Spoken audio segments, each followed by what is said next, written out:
আত্মবিশ্বাস ছাড়া জীবন ঠিক সেই নৌকার মতো যা নদীতে ভাসছে ঠিকই, কিন্তু কোনো দিশা নেই, কোনো গন্তব্য নেই। আপনি যতই মেধাবী হন না কেন, যদি আপনার মধ্যে ভয়, সংকোচ, দ্বিধা আর লজ্জা থাকে, তাহলে জীবনের বড় সাফল্যগুলো সবসময় আপনার হাত এড়িয়ে যাবে।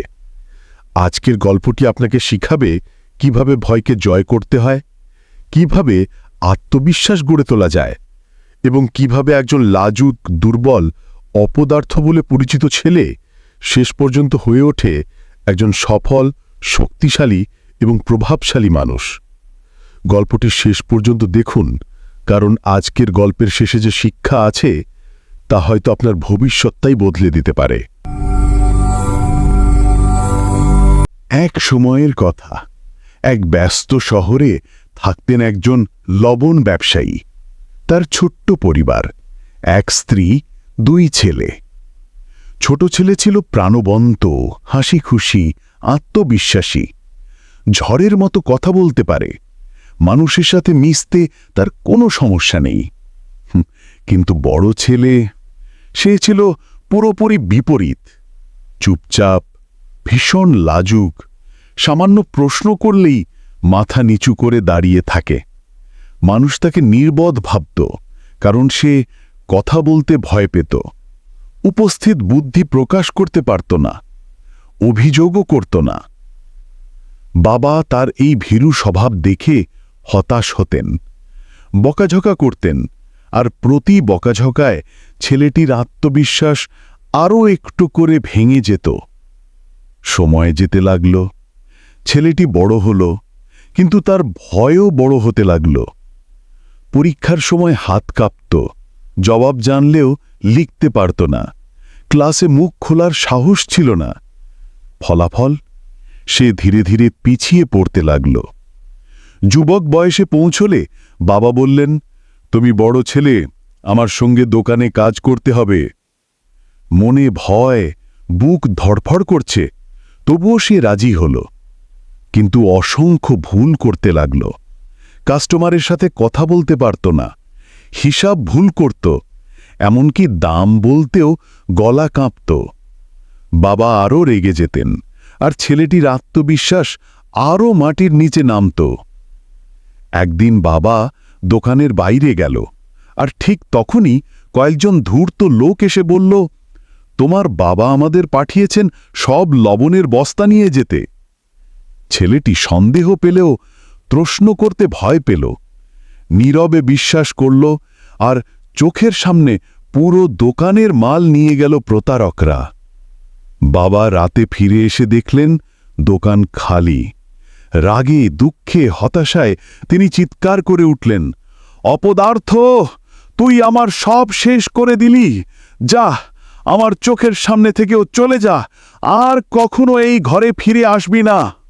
বাবার কথায় ছেলেটির পৃথিবী যেন থেমে গেল। চারদিকে মানুষ হাসাহাসি করছে। কেউ কেউ বলছে, এ ছেলের দ্বারা কিছুই হবে না, এ জন্মগত বোকা। ভারাক্রান্ত হৃদয়ে ছেলেটি হাঁটতে হাঁটতে নদীর ধারে যায়। মনে হয় তার জীবন অর্থহীন, সে ব্যর্থতার জন্যেই জন্মেছে। লজ্জা, ভয়, হতাশা একসাথে তাকে চেপে ধরল। আর ঠিক যখন সে নদীতে ঝাঁপ দেওয়ার জন্য পা বাড়াল, একজন বৃদ্ধ তার হাত শক্ত করে ধরে টেনে তুললেন। ছেলেটি রাগে চিৎকার করে বলল, আপনি কেন আমাকে থামালেন? আমার বেঁচে থাকার কোনো মূল্য নেই। বৃদ্ধ শান্ত কণ্ঠে বললেন, বাছা, জীবন একবারই পাওয়া যায়। এটা শেষ করে দিলে তুমি কখনো জানতে পারবে না তোমার ভেতরে কত শক্তি লুকিয়েছিল। ছেলেটি বলল, আমি লাজুক, দুর্বল, একদম ব্যর্থ। বাবাও আমাকে ঘৃণা করেন। আমার মতো মানুষের বেঁচে থাকার প্রয়োজন কি? বৃদ্ধ একটু হাসলেন। যা তুমি ভাবছ সব ভুল। তুমি নিজেকে দুর্বল ভাবে বলেই তুমি দুর্বল। বৃদ্ধ তাকে ঘরে নিয়ে গিয়ে বললেন, তোমাকে 3টি কাজ করতে হবে। যদি তুমি পারো, তোমার জীবন আমি বদলে দেব। প্রথম কাজ, 10 জন অচেনা মানুষের সাথে কথা বলবে। কোনো কিছু জিজ্ঞেস করো, শুধু কথা বলো। ছেলেটি ভয়ে সত্ত্বেও চেষ্টা করল। কেউ পাত্তা দিল না, কেউ বিরক্ত হল, কেউ বা হাসল। তবু সে থামেনি। দিনের শেষে সে 10 জনের সাথে কথা বলল এবং কয়েকজন নতুন বন্ধুও পেল। সে বুঝল কথা বলা এত ভয়ানক নয়। দ্বিতীয় কাজ, 10 জন শিশুকে পানি সম্পর্কে শেখাতে হবে। ছেলেটি অবাক, আমি তো পড়াশোনা জানি না, কিভাবে শেখাবো? বৃদ্ধ হেসে বললেন, তারা তো জানে না তুমি কতটুকু জানো। তুমি যা জানো সেটাই বলো। প্রথমবার গলা কাঁপছিল, দ্বিতীয়বার একটু ভালো লাগল, তৃতীয়বার সে আরও আত্মবিশ্বাসের সাথে দাঁড়াল। সে অনুভব করল সে পারছে। তৃতীয় কাজ, বাবার কাছে ফিরে গিয়ে ক্ষমা চাইবে। এটাই ছিল সবচেয়ে কঠিন। মনে ভয়, বুক ধড়ফড় করছে। কিন্তু সে গেল, বাবার সামনে দাঁড়িয়ে নরম গলায় ক্ষমা চাইল এবং বলল, আমি বদলে যাব, শুধু আমাকে আরেকবার সুযোগ দিন। ছেলের চোখে দৃঢ়তা দেখে বাবার রাগ গলে গেল। তিনি তাকে আবার কাজে ফিরিয়ে নিলেন। ছেলেটি বৃদ্ধের কাছে ফিরে এসে বলল, আমি 3টে কাজই করেছি, এবার আমাকে বলুন সফলতার রহস্য কি? বৃদ্ধ হাসলেন, তুমি নিজেই সেটা খুঁজে পেয়েছ। তোমার সবচেয়ে বড় শত্রু ছিল লাজুকতা নয়, বরং ভয়। মানুষ তোমাকে যেভাবে দেখেছে তুমি নিজেকে সেভাবেই দেখিয়েছ।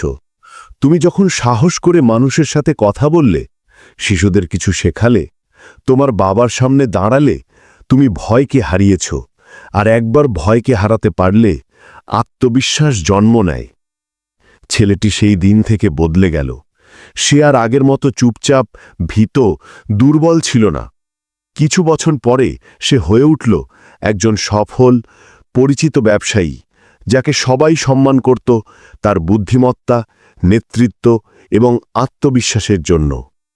মনে রাখবেন, আত্মবিশ্বাস জন্মগত নয়, এটা গড়ে তোলা যায়। ভয় আমাদের থামিয়ে দেয়, কিন্তু ছোট ছোট সাহসী পদক্ষেপ আমাদের পুরো ভবিষ্যৎ বদলে দিতে পারে। পৃথিবী আপনাকে সেভাবেই দেখবে যেভাবে আপনি নিজেকে দেখান। নিজেকে বিশ্বাস করুন, আজ একটি ছোট পদক্ষেপ নিন, আর দেখবেন আপনার মধ্যেই লুকিয়ে আছে এক অদম্য শক্তি।